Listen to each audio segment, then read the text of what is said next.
contradicts our natural heritage approach, Chairperson.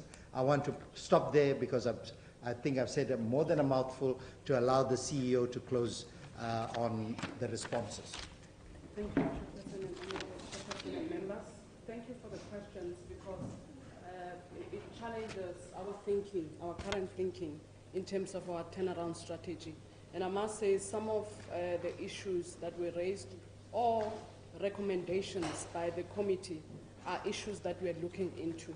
And considering the fact that, when you start the plan, you have to wait to see its results. And we take note of the inputs, and we really appreciate that. I thought, honourable members and Chair, to deal with the issue that is critical in terms of the different stakeholders. And a question was posed, I think it was Honourable Mokgoto, in terms of who are you engaging with? The Chair covered the NDT, and I would like to indicate that through those engagements we found funding. And perhaps it's important to indicate to the committee that in terms of the DSEC grant, which needs to carry us in terms of our operational expenditure, and chief amongst those include compensation budget, covers only 35% of all our expenditure requirements. And 65% comes from the ferries that you are seeing, comes from the curio shops that you are seeing, comes from marketing in terms of their initiatives, precisely in terms of making sure that all our programs are marketed so that we bring guests, because we also have the guest house, which we are currently using in terms of accommodation. There's also conferencing facilities, which the committee and colleagues will see when we go to the island. So these are some of the things that we're trying to sustain ourselves. And if we didn't think outside of the box, we wouldn't be here. As we know, COVID taught us, and also the fact that the sector is recovering.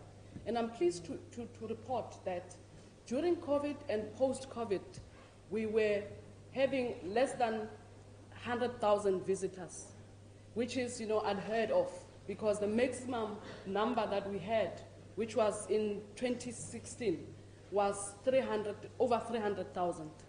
We are now sitting at 240,000, which means we've recovered. And we also adopted what we call a recovery plan immediately when this executive joined in.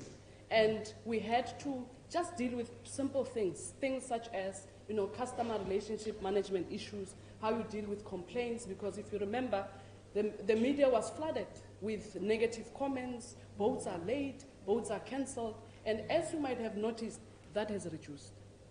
And also, the City of Cape Town, Honourable Member Mokgoto, is part and parcel of the initiative in terms of the integrated disaster recovery or risk management plan that we spoke about.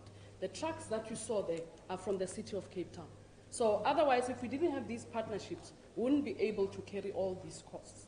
And perhaps lastly, the whole issue of communities.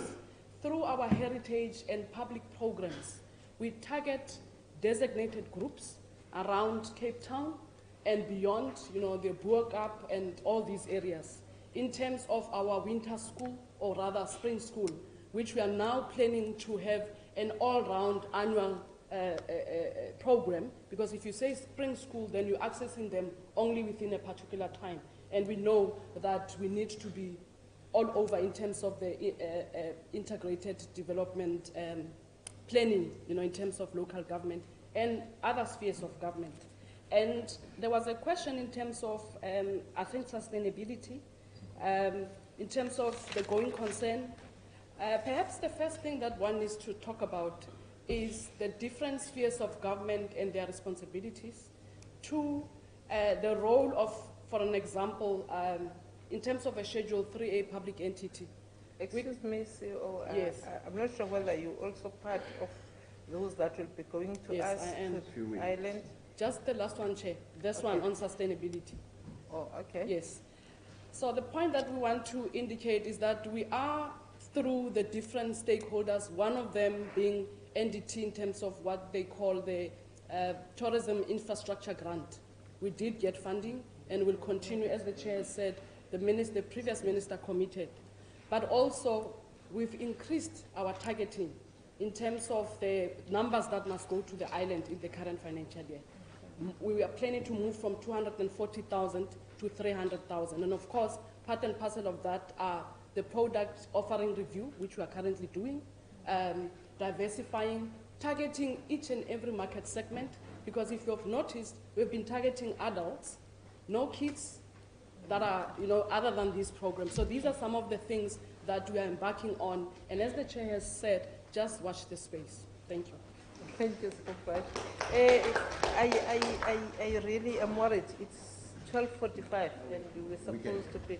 So I think we can continue with the conversation even when we are in the boat and even when we are there, when you are showing us. You to hold some of your sessions on the island. We'll definitely do that.